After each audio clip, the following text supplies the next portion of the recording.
How is it that someone who is by all appearances a good person descends into evil?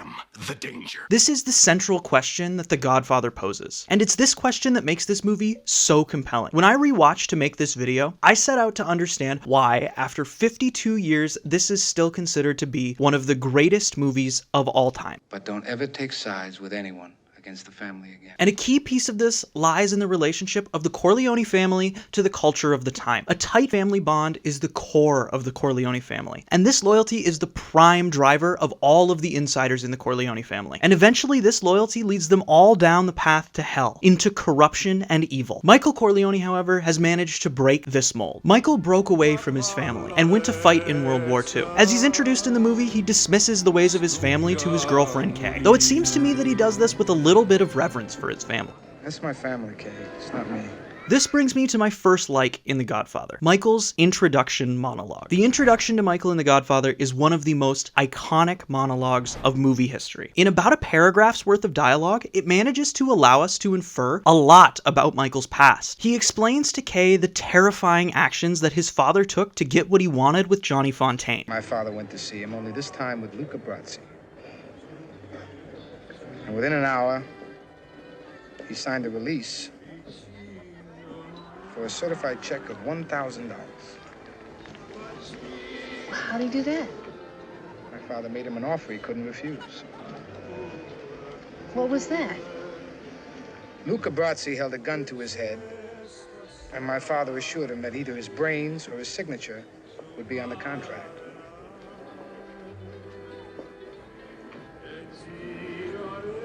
That's a true story.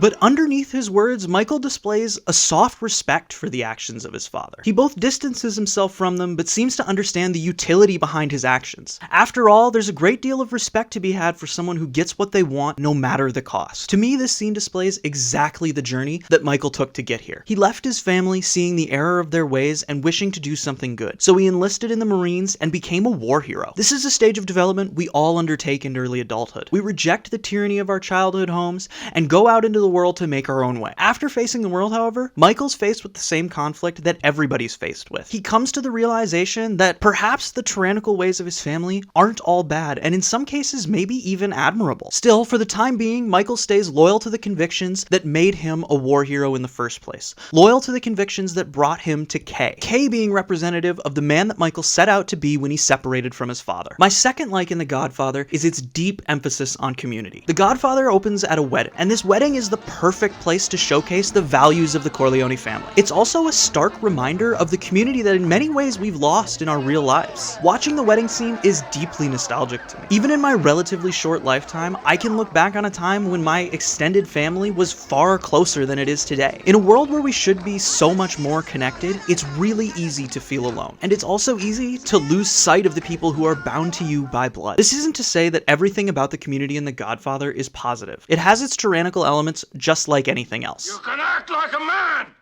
What's the matter with you?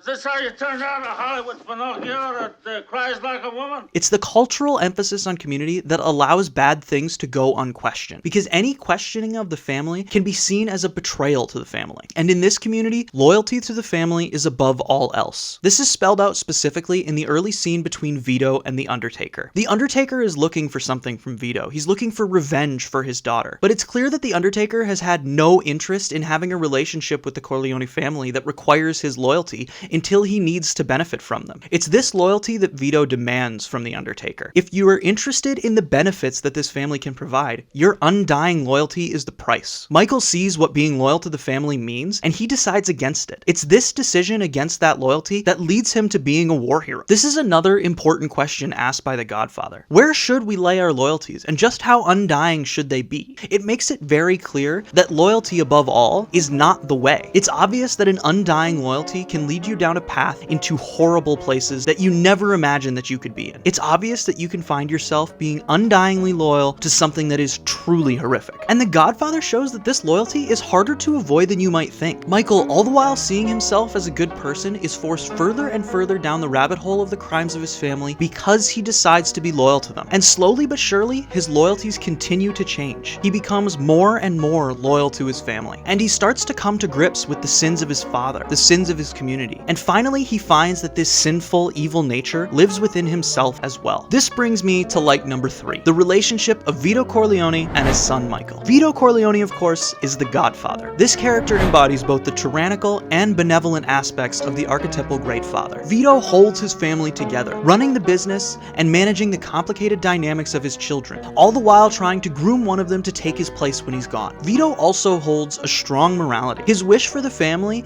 is that someday they will be among the seriously powerful people pulling strings outside of their criminal enterprise. For his current time, he keeps tight political relationships, and he wishes to keep the Corleone family out of the drug business in order to keep them on the path to becoming a legitimate enterprise. And to this end, Michael is really the only hope for the family. Sonny is a hot-headed maniac who acts exclusively on impulse and is likely to get himself and everyone else killed. And Fredo is simply a moron. The only hope for the Corleone family to obtain true power is Michael. And eventually, when Vito is shot, Michael is forced to take up the role of leader in his absence. This further expands the idea that Michael is in some ways the chosen one for this family. He is the only one who can truly maintain order without his father. After the assassination attempt, Michael is roped back into the family ties. And this is the first step in his loyalties changing. We see a phone call between him and Kay where he refuses to tell her that he loves her. Yeah, I know. Tell me you love me. Yeah, I'll see you tonight.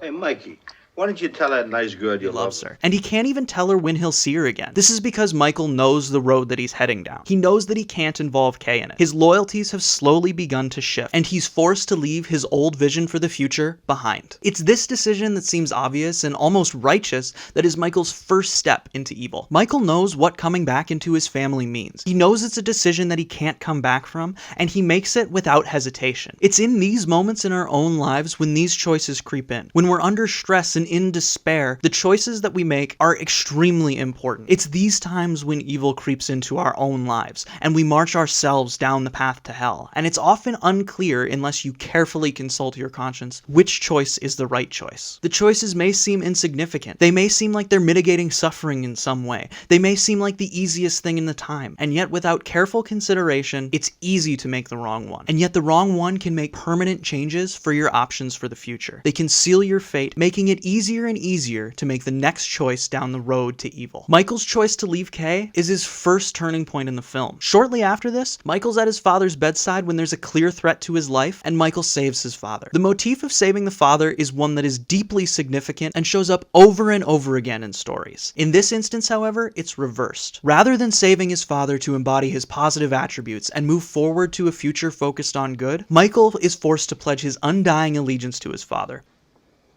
Lie here, Bob. I'll take care of you now. I'm with you now.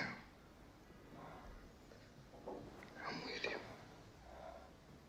Embodying his negative qualities and pushing him closer to the evil of his culture. This change in Michael's loyalty leads directly into my next light, his careful consideration with Soloso. While the family is contemplating what to do after the attack on Vito, fighting and uncertainty surround them. In this moment, we catch a glimpse of the change in Michael. After giving his loyalty to his father, he starts down a new path. He finds himself in a situation only he can solve. He lays quietly in the center of the shot, passively taking orders from Sonny while listening and calculating carefully. At this moment, Michael makes the decision that he will murder Sollozzo and McCluskey himself due to his unique position of being a known civilian. Once Mike sits down for the meeting with the two men responsible for the shooting of his father, the whole story is told through facial expressions. Sollozzo speaks in Italian, and the subtitles are left off intentionally to further draw you to the expression behind the face of Michael. You can see him contemplate. For a moment, he even seems to warm to the idea of accepting Sollozzo's deal and moving forward peacefully. But in the very last moment, Michael's expression changes. He makes the decision to stand up and murder two men in cold blood out of loyalty to his family. He takes one more step down this evil road, sealing his fate as a loyalist and a soldier of the Corleone family. This movie leaves no question that in some ways this is Michael's destiny. And this is another like for this movie. Michael chooses his own destiny. All of these choices present themselves, and it isn't clear at any one moment that Michael is making the wrong choice. He is filling the role that he was always meant to fill. And it's very clear that Sonny and Fredo don't have what it takes to run the family. Michael only has two options, and both of them are bad. He can either forsake his family, leave them behind to potentially fall apart so that he can live a life on his own, creating his own value system that perhaps perhaps won't even be better than the one that his family's already living under. Or he can be loyal to the people who have always been loyal to him, and he can do whatever it takes to achieve his father's dreams for the family, regardless of the bounds of morality. Obviously, Michael ends up choosing the latter, and he's sent on a journey that every hero is sent on. Michael is sent on a walk through the desert, and this is my next like for The Godfather. It's the reversal of the hero myth. A huge part of the success of this movie is its use of archetypes that we've used throughout the history of human stories. The Godfather, in reality, is the hero's journey, except in this instance, it's reversed. Instead of fighting his demons to embody them to move closer to the ideal, Michael accepts his demons and allows them to lure him closer to the path of evil and chaos. After taking on the mission of killing Sollozzo and McCluskey, Mike flees to Italy until he's no longer at risk of retaliation from the rest of the 5 families. This is Michael's walk through the desert. It's the required suffering that comes with the acceptance of the hero's journey. And of course, while in this purgatory, Michael finds a woman who would...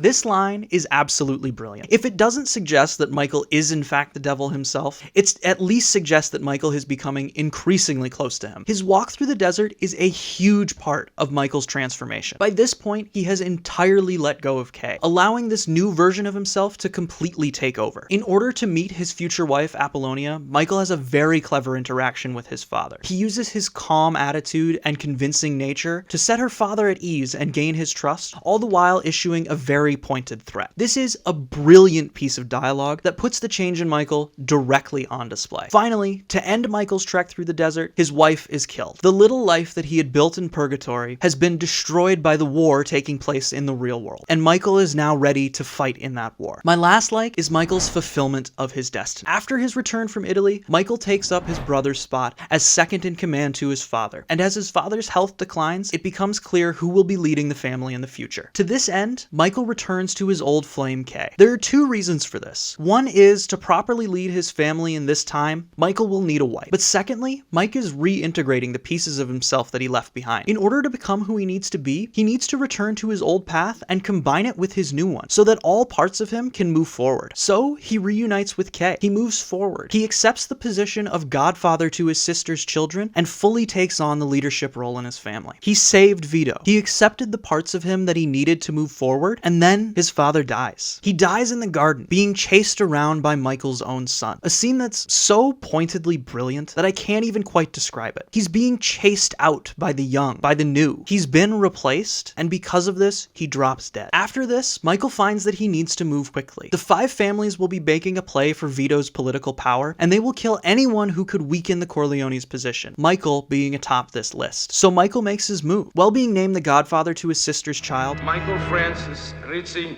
do you renounce Satan? The heads of the 5 families are systematically murdered, leaving only one man to influence the mafia scene in New York: the devil himself. I do renounce. Michael Rizzi, will you be baptized? I will. This scene is one of the most iconic sequences in movie history for a reason. It's absolutely fantastic. But there's one last stop on the road for Michael. After he murders the heads of the 5 families and his brother-in-law, his sister, in a fury, accuses him of these crimes in front of Kay. When Kay confronts him about this, he pleads with her not to ask. The last vestiges of the man he used to be are clinging to the idea he can be loyal to Kay while also running his family. But after further insistence, Michael caves, granting Kay permission to ask just one time. And then he betrays her. He lies to her. He seals his fate. Any hope that any good left in Michael is gone. And the camera pans out. There's a distance created between Michael and Kay. We see the Corleone family loyalists come in, kiss the hand of Michael, and anoint him Don Corleone. And the door closes between Michael and Kay. Kay's expression suggests that she knows she's been lied to.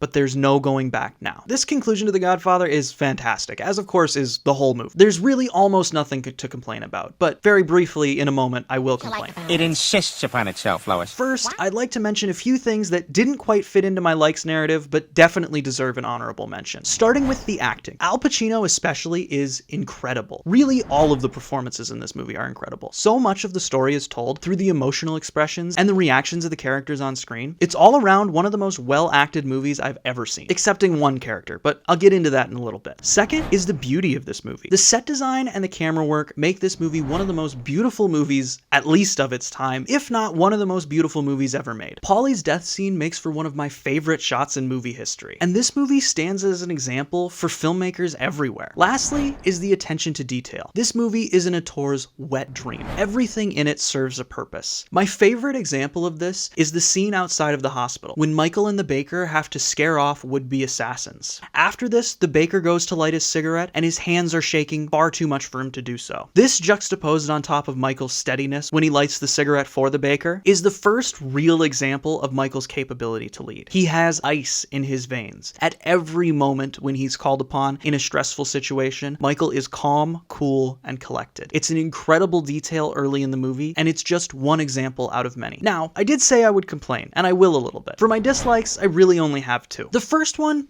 isn't even a dislike for me personally, but it's a complaint about this movie that I can absolutely understand. It's extremely long. It takes forever getting in. You spend like 6.5 hours, and then A 3-hour movie in 2024 is like a 6-hour movie in 1970. And at times it does move a little bit slow. I can see how you might say, I did not care for The Godfather. It insists upon itself, Lois. overall, I think the time is well spent, but especially in the instant gratification ADHD culture of today, it can be pretty difficult to sit through a 3-hour movie. And secondly is the performance of the Hollywood producer. She threw it all away just to make me look ridiculous. The only thing making this man look ridiculous is this overacted and kind of strange performance that is the only thing that really breaks the reality of this movie. It's a little bit upsetting, and I really can't move past it. Otherwise, I love this movie. It's a classic for a reason, and it's a comfort movie for me. So let's finish up and give it a score. Starting with the plot, this movie has what I can only really describe as a perfect plot. From beginning to end, it's extremely well paced, it's extremely compelling, it gets a 10 out of 10. The writing is also very well done. A lot of this story is told through stage direction and emotional reaction, which I think makes the writer's job harder. My biggest gripe is the scene with the Hollywood producer, which I think is more on the actor than on the writers, but it still seems like maybe there's a little bit of a gaffe with the writing there. Otherwise, the dialogue is natural, it fits the characters well. There's never really a moment where I question if a human being would actually say that, which happens in a surprising amount of pretty good movies. Overall, it gets just shy of a perfect 9 out of 10. The characters. I've already extensively discussed the character development